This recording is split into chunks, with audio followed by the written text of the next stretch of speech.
Good afternoon po. Ako po si Junjun, pakador operator po ng sublimation machine.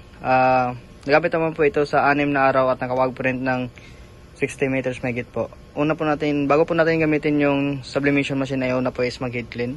Kung mag-head clean is mag-nozzle test po tayo.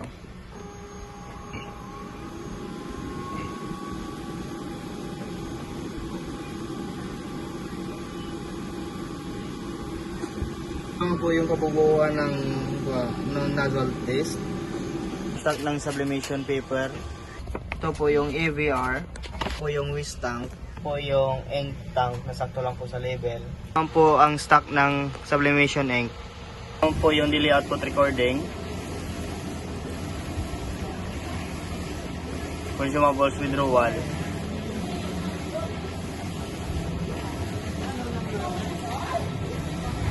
Clear inventory. Yun lang po. Salamat.